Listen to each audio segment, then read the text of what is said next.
in recruitment, you kind of get to, in every respect, put the puzzle pieces in place.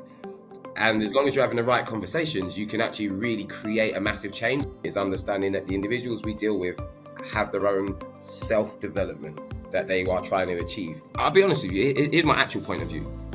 Welcome back to Engage Care Talent. We're all about solving the care talent crisis one conversation at a time. So we absolutely love chatting with people who really in the sector really grab hold of things and really shake things up. So that's why we're absolutely delighted to have Marcus Williamson with us today. How you doing, Marcus? Yeah, doing really well. Thanks for having me on.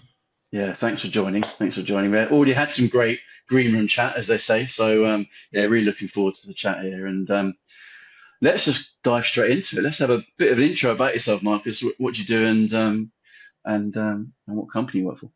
Okay, so well, I'm the director and one of the founders of an organisation called Willing Care.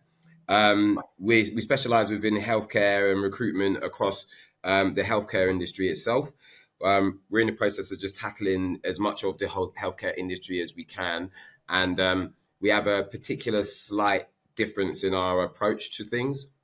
It's not just, as they call it, getting into the meat market and getting people jobs.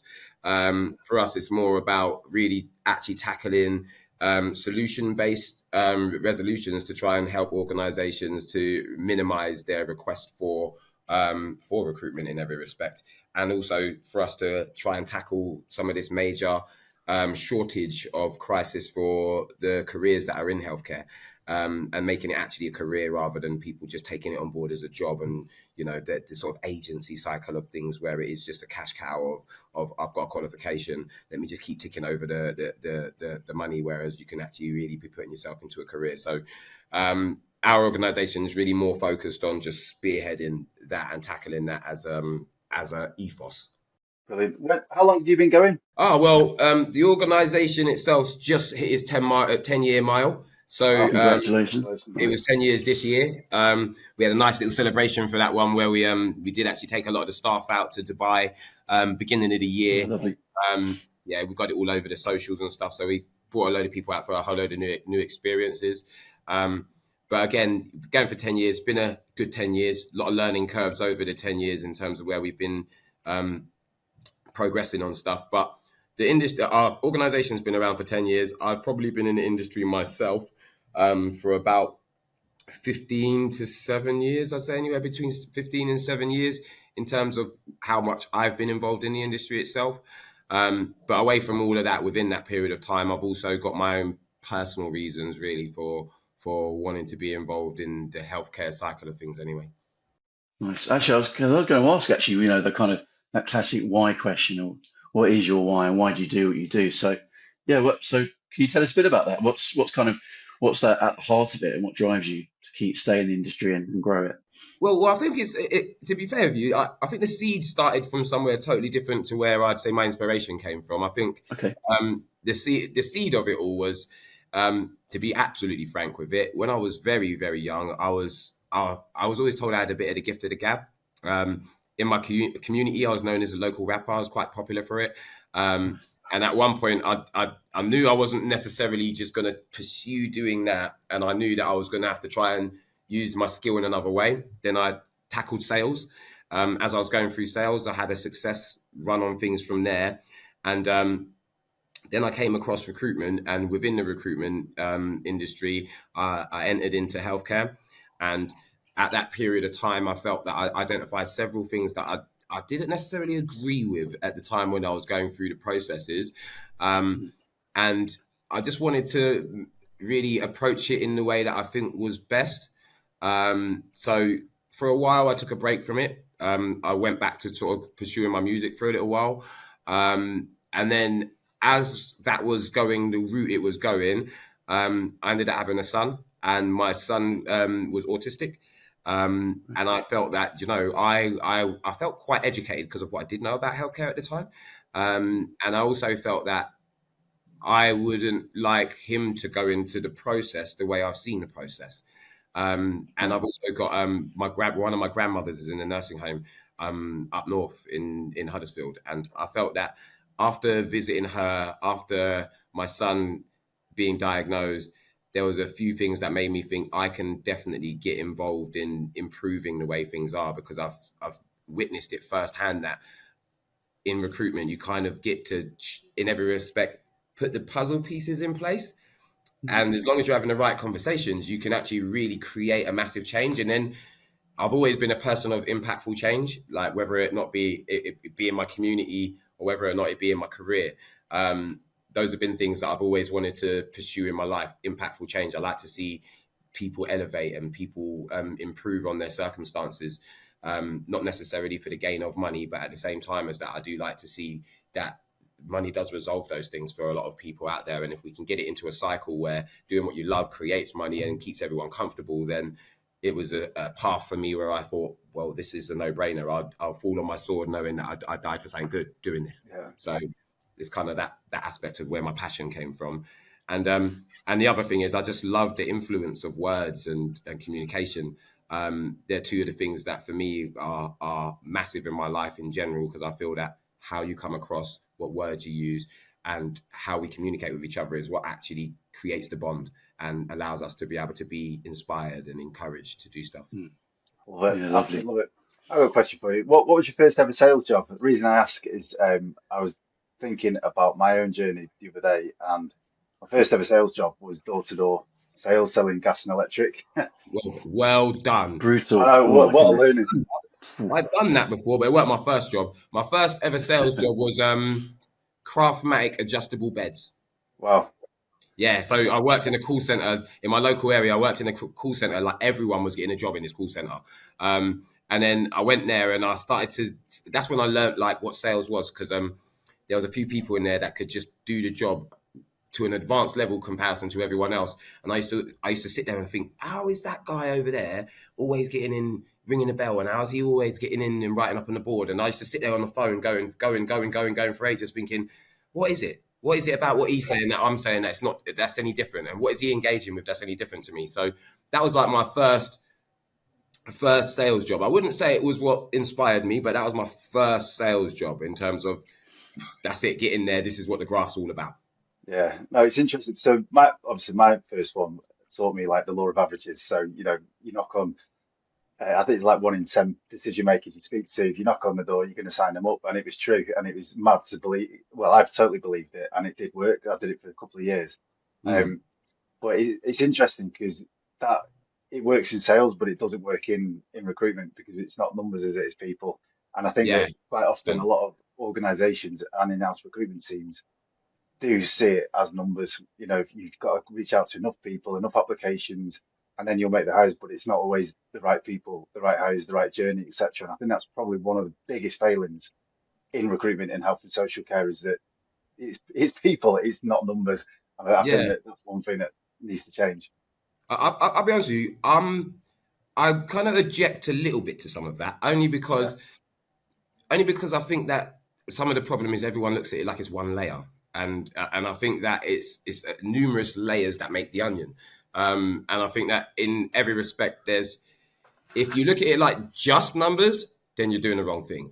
yeah, You've got to understand that what the numbers do and what communication does, and for me, the numbers are important because you need to know that for me to get X done, I'm probably going to need to put X effort in. But you also need to know that when putting X effort in, this is how I need to put X effort in, because it is people, it's not a product. yeah, And if you don't have your solution to go and deliver that many times, then you won't get the outcomes you're looking for, and you won't get the change you're looking for, because change isn't as simple as pressing a button. You need to take time with change, because it's literally like evolution and teaching someone something. So for me, in change, you've got to be able to have, like we're doing here, have one conversation that knocks onto another conversation that knocks onto to influences more people. So I do feel that I agree with you. It's number one, it is people. Recruitment's all about people, because all we do is deal with people, full stop. And the best thing to do is just be able to have a just straightforward conversation.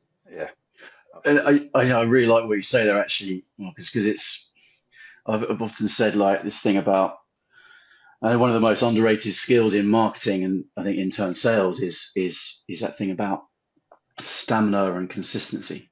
Yeah. Actually, you need to be able to be going out regularly in terms of contacting people. You cannot argue that from a one-to-one perspective or from as an organization going out to market with content and actually being regular and turning up Yeah, every day or most days. Where actually then it's that classic front of mind piece. And I think the challenge comes where it's like there's that those numbers yeah, decrease. It's like, right, few job postings, but we then go out to as many people as possible. Or actually, what it should be is build that foundation of consistency and regular messaging, yes, regular contacts to build that rapport, and then everything else that's built on it yeah, are the more solid numbers that you have. And that can like equate to also personal branding as well, can't it? In terms of like, people are busy. You need to turn up regularly to be in people's feeds, yeah, to be front of mind, so that when people are ready to talk to you, happy days. They yeah. know you already. Consistency kind of builds reputation. That's just the way I see it. Yeah, It's the longer exactly. you're around, screaming the same thing, people will sooner or later, when they need that message, come your direction. But you can't do it sporadically, because the moment you're sporadic with it, no one believes you. You believe in your own message. So I think there's a really interesting thing here, I really want to kind of investigate. Is you've touched on some of it already, but this thing about what is your message or what is your stance in the market? Because I'd imagine there's a nice connection there with obviously the reason why you set up the business and what the business stands for. But in terms of you, what is your thing? What is your stance on things? Cool. Well, for me, it's the basis of understanding that individuals have their own self development, and I think that the key thing missing in a lot of recruitment is understanding that the individuals we deal with have their own self development that they are trying to achieve, and it's not about just posting jobs and filling jobs. That is the fundamentals of it. Just like you've got to dig in the dirt to plant a seed, but it's not about just that. It's about actually getting to the root of what does this person want from life? What is your career? Why are you doing this? How do you want to achieve what you're achieving? And then understanding where does that actually fit into the industry? Because this industry is in a position where it needs shaping at the moment, and it's about where do we start tackling the industry first of all, to build on the industry being a reputable industry itself, because the industry has its fluctuations where one minute it's starting to get more nurses and the industry looks like it's on a rise. I think it's been on a steady kind of growth pattern in that aspect, but it's still not Mm. enough. There's still not enough influence happening to make this a career. So my biggest thing is it's not a job, it's a career. When we go and look for someone when we go and recruit for someone, it's not a job, it's a career. When we speak to our nurses, it's how is this going to benefit you? When we speak to our clients, we want to know what are you actually doing as an organization to benefit this candidate. It's not just to fill the role. We understand that you're going to be benefiting your patients, but that's the fundamentals of your business. What are you going to do for the individual staff member that's going to come on board to actually add value to your organization? And what do you do to support those people throughout the rest of their career? Because if I put someone in there as a staff nurse, they might want to end up as an operations manager by the end of the next 5 years. And if they have that plan, what are you going to do to give them the route to that plan? Mm. These things are like my whole reason for doing stuff, because I think that we're in a great market in terms of it's fruitful for us to be able to go away and tackle this. But at the same time, I think that I don't know if I can say it like this, but there's some old school methods that are a bit medieval that kind of need to get out of the way and Yeah. make room for some new changes and some evolutionary growth, really. And I think that comes from new mindsets. It comes from a younger perspective. It comes from looking at the problems that have happened and putting and actually resolving them with new methods. What are those medieval practices? We've got to talk about it. What are those medieval practices? Because we kind of know it, but I think it's just feels Yeah, right to talk about it. yeah, job postings. Just there you go. There's a job. There's that much money. Come and apply for a job. I think that's just it's not good practice anymore. I think it's obvious for advertising, and I get the basics of why it's done, but it's not necessarily what I would say is the best method of getting the job done in this situation, especially after speaking to a lot of people, because a lot of information gets lost and we spend a lot of time around the fluff, whereas we can be a little bit more interactive in this day and age. So I think job postings is one. I think that I don't want to say this too politically, but I think the job boards are a bit of a problem. I think that branding and company identity is an issue. So I think that companies aren't doing enough because they rely on the wrong things to achieve what they're doing at this present time. And I think that Mm. makes it more difficult for them to get in control of the things that they're doing. Mm. I think that some of the older practices are, in some cases, just the models and the softwares that some of these clients use. There's people that have been using software for 15 to 20 years and they haven't evolved into the new technology. And when it hits them, it's a bit of a shock. So I feel that people being set in their ways sometimes and not being open to new innovation is probably 80% of the issue, because the moment they open up to a lot of these new technologies and new methods, everybody's like, oh my God, that's amazing. And everything changes and you start to see the dominoes fall across the industry. Actually, and how do you get people to open up their minds that way? Because I think what you'll say is like absolutely like high-fiving you is so true. But how do you get people to open up and think differently? I'll be honest with you, here's my actual point of view, that everyone does. They all think differently. Like what we're having in this conversation is actually a thing that I find it very interesting, because this conversation is the sort of conversations we do get into with a lot of the organizations anyway, for us to try and sell our service. And this is why I think some of the problem is people just being stuck in their way and comfortable in the way that they are. Because when you speak to someone, they're on your page. They understand. Yeah, we understand that. We want to get the best out of things. And they actually, from their core values of most of their organizations, want the same things we want. I personally think that it's opening up the conversation, but talking isn't necessarily the thing that we need to do now. It's actually just action. And with some of these organizations we work with, what we actually do is we prove what we can do, because the proof's in the pudding. And then when they see the change in what actions are being taken, that's when all of a sudden it's a win over. And then I think as long as you can continue the action, then you're playing towards the resolution. It's just, I think that now I've come to a point where I've started to realize that we need to educate these people how to continue the action more so than us facilitating all of the action. Where I think that a lot of this is us facilitating it, and then we've got to grow in manpower to be able to spread the influence in every respect, which is fine. But I also think that the responsibility of the industry and the organizations within the industry is to take ownership of that same influence that is being spread on them, instead of just relying on recruitment companies and job boards and to come and turn up with that influence. So I agree with everything that you're saying there, and I think having done the job in a resourcing team, it's really difficult to find the time to get out of the day-to-day firefighting. So I totally agree with what you're saying. I'm massively into change, massively into like an employer brand led approach, where what we say on the outside is exactly what it's like on the inside, and looking at our processes and making sure that the hiring managers, are they supporting these individuals coming through, because they are people, and some of them are also vulnerable people working with the most vulnerable people there are, and it's really important. But I've said this before on this platform, is that it took COVID and me getting 16 hours back a week that I was spent driving around for me to find the time to map out a whole process in my garage for days, and looking at every single touch point and every single thing that could be changed. It's difficult, but I think that's why it's so important for organizations to let people like you in, and kind of get advice and guidance, and give you the opportunity to show how things can be done differently, because you're coming in from an outside perspective. You've got lots of varied experience of working with different companies, but you know what good looks like. So what you said before is really refreshing about, bringing a candidate to the door is one thing, and saying, right, we've got somebody for the vacancy that you have got open, but this is the individual. Now, what are you going to do about it to make sure that this fits and it sticks and it's good for them, not just you? And I think that is why I wanted you on it. It's so different, because I've worked with so many companies and so many organisations, and you mentioned job boards, and it's just about, let's get the applications in. You've got a candidate and it matches the vacancy. Done, job done. Let's hope it sticks. Hope it sticks. Oh, let's negotiate over the fee because that person's left, or whatever. It's like, no, let's make sure it's right, because the end user is someone like your grandmother or your son. Do you know what I mean? And it's like, this is how important it is. It's like, come on.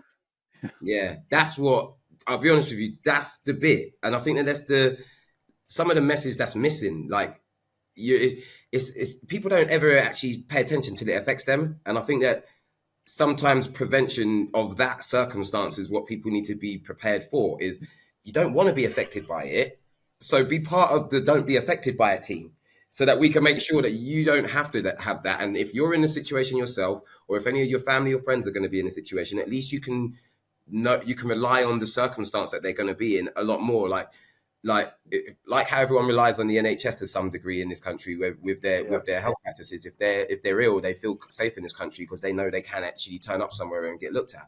Whereas in other countries, it's not like that. You have to pay for that. And could you imagine what the mindset is of feeling ill somewhere where you know you have to fork it out and you're poor?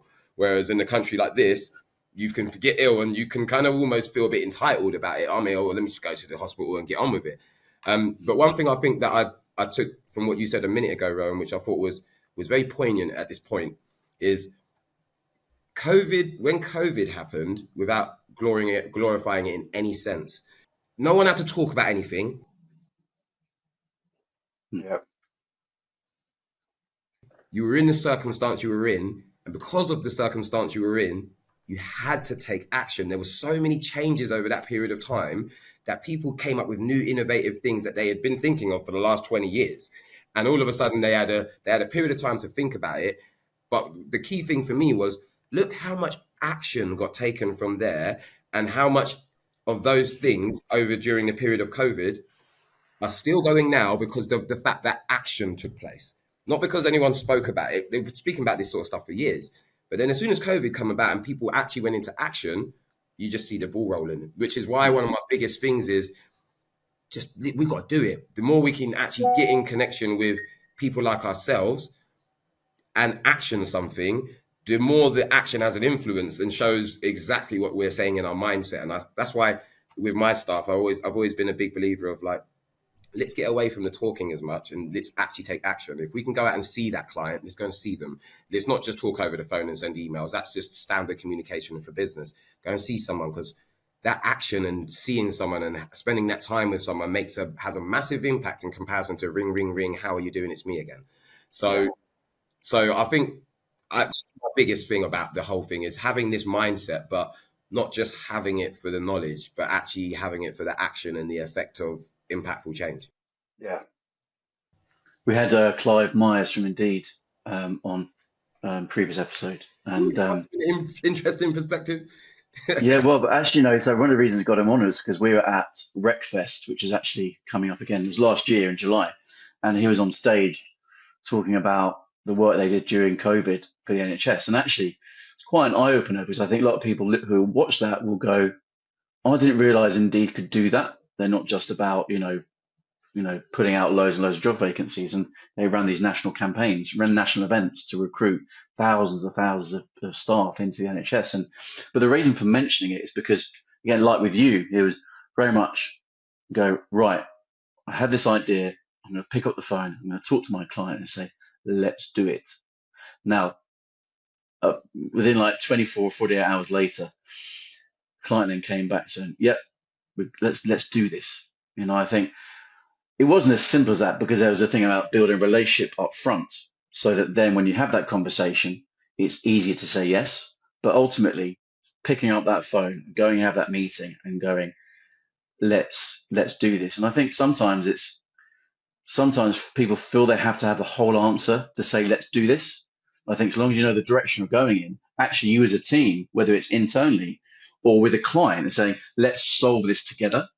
And I think that's really freeing, I think, and probably quite a bit of a breath of fresh air from a client perspective, because maybe they're just used to being given the answers, or them being the tail that's wagging the dog. So I think that taking that action is really important, definitely. Yeah, massively. I think if anything, for the clients, this is empowering. I think for them, there's a lot of, like I say, I like the proof in the pudding type of approach on things, because we have a particular approach where, I'll be honest with you, like if I want to tackle a client, I don't knock to say hello. I turn up with presence. I turn up and I say, you've got all these vacancies over here. I just wanted to have a chat with you. What's your email address? Take that now. I've got all that for you. Let's talk about it now. I'm so in there that it's a bit like, oh, that was invasive. You're in my emails already. And we're talking about it while you're on the phone in the first phone call, because I like to just get things evidence in a weird sense. I think people live different when they can see something rather than just hear something. I think hearing allows for us to go backwards and forwards way too many times, whereas if I just pull it out and show you it, it's unquestionable. You can kind of just see it and go, Yeah. well, there Mm. you go. Yeah, do you know what? Yeah. You're dead right. So I hear this all the time. There is no silver bullet in recruitment, and the amount of Mm. people who I remember one particular, I won't name names, but who basically contacted me and had a resourcing role at the time, and basically was like, "Look, I can get you mental health nurses for under 100 quid each," and I was like, "Oh, this is amazing, absolutely amazing." I was like, "Right, yeah, come in. This is going to be this is," and the meeting lasted about 6 minutes because it was just embarrassing. It was just so embarrassing because the amount of people who promise you all this stuff, it's like, no, it's not possible. But come to me with like proof and show me what's happened. Show me some evidence. Show me how you tackle it. What's your approach? It's like, right, I'll buy into that definitely. And you said it before. It's just like straight talking. So tell people how it is. Be honest with them. We all know what the challenges are in the sector. Just on that. So what I'm interested to know what like the values are of your company. Do you recruit your team based on values, and do you all share the same values? And what are they? So I will say that as an organization, our values have grown from the moment we started the business. I think originally there was an element of just being in a good job for a good cause. As time's gone on, there's been a lot of what I would say sales process been weaned out of it, and communication processes and influences that have been inputted into the business. So transparency is a massive thing for us. Equality and diversity is a massive thing for us. Because obviously in the industry we work with so many different types of cultures that where there's a certain amount of what I would say bias that can easily be found within the industry because of the fact that we get several international people coming over to work here. We've got established people from the country that work here, and the culture of the industry isn't just a one look. So I'd say that the staff that we have evolved. To start with, it was a bit more of a salesy team, and now what I would say is we've got a really influential support team. The ethos of the organization is now industry. Beforehand, it was a bit of a slug for me to build the business because I feel that there was a recruitment culture that coming into recruitment, people had an expectation for that wasn't necessarily the same outlook of projection from our organization. But company values for us are simply integrity, transparency, honesty, and then away from all of that is commitment and determination. I think the commitment and determination to get something done is going to be the key part of what makes us what we are. That whole determination and the commitment is what allows us to have our consistency. And we have a particular way of approaching things down that. So our main ones, I would say to you, are the commitment and the determination. But as far as I'm concerned, you have to follow that with integrity, honesty, and some transparency as the main parts of what it is. And then outside of that, our diversity is what I think is our strongest point because we have so many different cultures within our business that can then reach out and be more relatable to a lot of the cultures outside in the industry. And I think that helps for all of us to all learn a balance of what we need to learn to allow us to be more transferable across cultures, which I think is very, very key in the industry because you can easily get trapped in your culture without realizing it in every respect. So yeah, I think that those are the key things. Those are the main ingredients in the bucket. Brilliant. But let's think back. So, you celebrated your 10 years, which is again like brilliant, excellent news. So cast your mind back to when you started and then looking back at that, how do you feel? Like 10 years is like impressive for any business. So how do you feel looking back those many years? It's great. I'm probably the worst one of the directors to ask this because for me, I'm a progressive person, and when I first started, I think I had a bit more of an ambitious look at things. But also, I'll be honest and say that when I first started, I didn't have a clue. I didn't have a clue about running a business. That was something I did not have a clue about. I just Fair had enough. Yeah. I just had every ounce of faith that because of the ability I have to sell and the experience I had already had in recruitment, I just knew I was going to do good. Um, Mm. then as looking at it from there to now, I had expectations from then to be places in 5 years, 6 years, 7 years, 8 years. I don't think I got to those places because I learned things about business that made me realize I didn't expect that. I didn't expect this. Just like, for example, I'm no longer really a recruiter anymore. I turn into sort of the headmaster of the office, and everyone needs me for my knowledge rather than me using my knowledge for myself to gain advantage in the business, which is slightly what I am doing, but just through a different way. Like my sales are my staff now. I have to sell to them so that they can sell to someone else, kind of aspect of things. And I had to grow into that. But in terms of progression over the last 10 years, I have bigger views and bigger sights. I really want to make, like I said, I want to make an impactful change, and I want it to be a visible impactful change. I think we've contributed towards a good cause, which I think a lot of the healthcare recruitment companies and organizations do, but I don't feel that I've seen enough impactful change, and I don't feel that I've been involved in enough of those circumstances to for the 10 years. I feel that in the 10 years there could have been a few more milestones. If, for example, my infrastructure was maybe set up a bit better at the earlier stages of things, I could have implemented a few changes or had the opportunity to go away and look at things slightly different. But I think, like for your circumstance with yourself, Rowan, I think when COVID did hit, I think it gave a bit more time to sit down and actually put together like a strategy, a plan with the time that I'm spending. And I think since that point, I've been involved in a lot more of the impactful change in things and the things that I think that I would like to have been doing for a period of time. So I'm there, and until I feel that we've got another office, until I feel that we're nationally in a place where you can see the change without having to name brand it so much. I think I'll keep going. 10 years is just a scratch off the board in time at the moment for me, in comparison to what I think I need to do. Yeah, I love what you say about, you've got this kind of determination and this kind of North Star, which is like setting the direction for you, but actually how you get there in a way you don't really know until you do it. And I think that for me is like a big takeaway, which is that can be applied to setting up a company, but also could apply to a project that you're going to be doing. Is actually, so long as you've got that kind of clear about what you stand for, have confidence in yourself, but then use other people to help you get that done, then it might take slightly different turns on the route, but at least you're going to get there. And I think that's great, because that can be applied from running a company, setting up a company, to actually, right, we have this project where we need to actually make a long-term difference to something. So how do we go about doing it? I think the biggest thing for me is purpose. It's the same message I push, because I feel like that, and I don't want to I just think everyone has it, and we've just got to uncover it. And even if somebody doesn't know they have it, they subconsciously are chasing it anyway.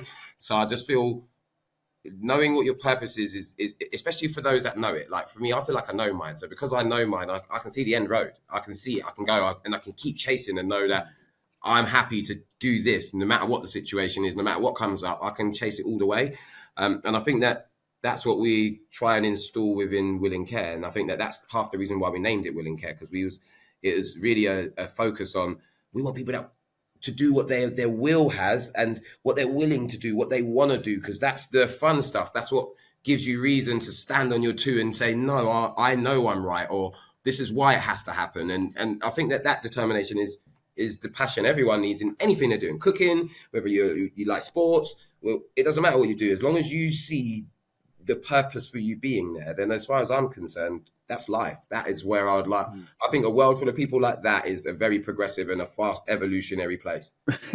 I think that, God, we could, we're going to have another episode in the near future anyway, so we could definitely talk much longer. But I think that's a nice way to finish it, because we've kind of come full circle, I think, really. But I really appreciate it, Marcus. It's been great chatting with you, and I could do this for a whole other hour. Yeah, we'll get you back on. Definitely get you back on. Definitely. Yeah. But yeah, really appreciate it. Thanks for joining. Yeah, appreciate it. Thank you. Thanks, Mark.